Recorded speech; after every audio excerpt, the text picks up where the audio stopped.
As we approach 8 p.m. on the East Coast. Yes, I do. As we just heard, how did race play?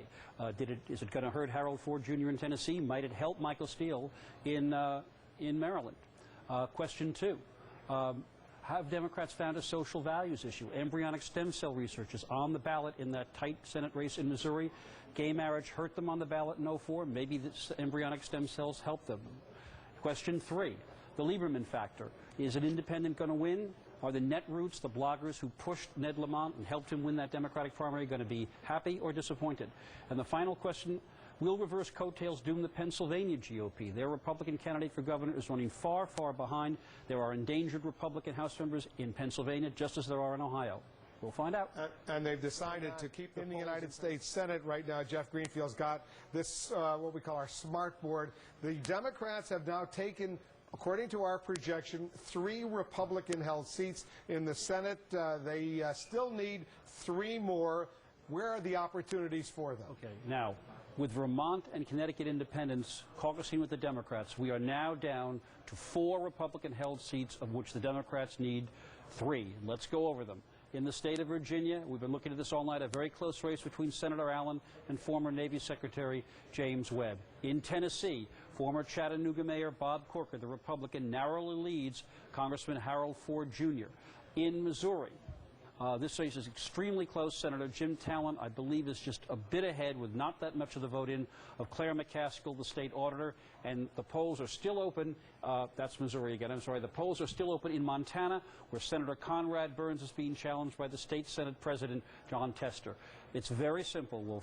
There are 4 Republican-held Senate seats out there.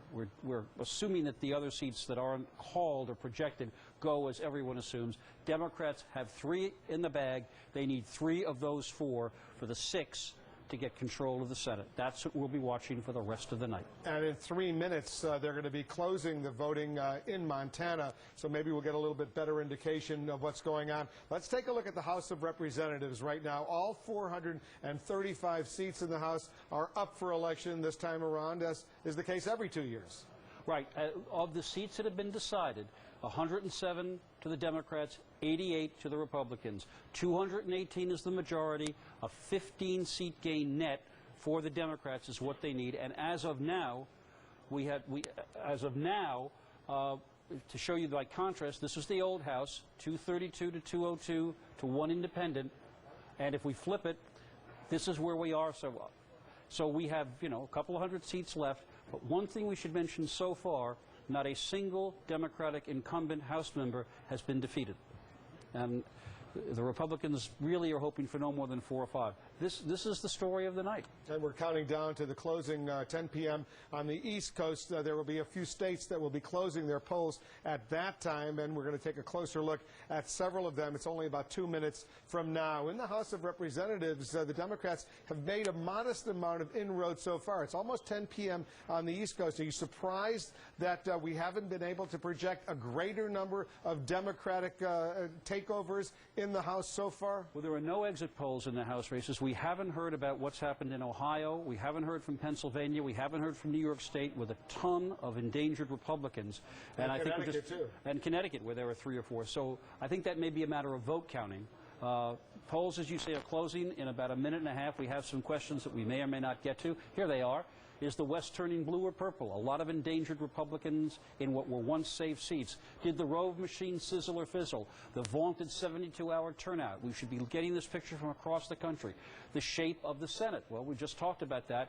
And how blue a House. If we think the Democrats are going to take this House, we haven't projected that yet, will it be with a tiny margin, where the moderates and conservatives hold power, or will it bigger margin? We hope that these questions will be able to be answered in the hour, if not hours ahead. Well, did the Rove machine sizzle or fizzle? Who wrote that question? Well, what can I tell you? I'll cop to that. All right, let me just update. Let me just update our viewers on what is going on right now as we wait about 45 seconds or so from now. The closing of some polls out in the West, including in Montana. Right now, the Democrats have picked up 3 seats in the Senate. 3 seats. They need 6 in order to be the Senate from Washington State. All right, let's update our viewers, Jeff, on where the balance of power in the United States Senate stands right now based on what we know. Well, we had 33 seats up, and there are 1, 2, 3, 4, 5, 6 yet uncalled.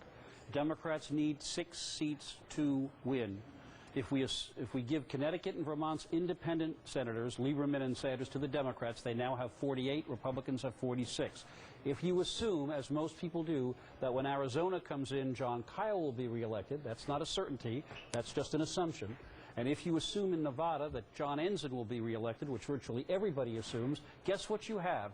With 4 seats outstanding, we are at 48-48. And now this is what's deciding it.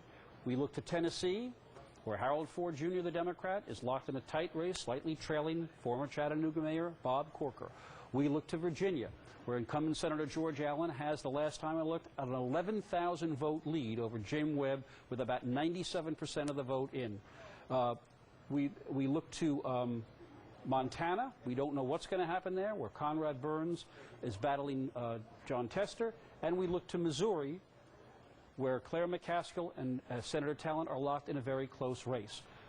What needs to be said is the Democrats need, of the 4 competitive seats we talked about, they need to win 3 of those 4. One more point. If they don't do this, if the Republicans keep the Senate, this will be the first time since senators were popularly elected that a party has taken the House without taking the Senate. There were some among us who believed those two go hand in glove. It may not happen tonight, Wolf. Stand by for a moment, Jeff, because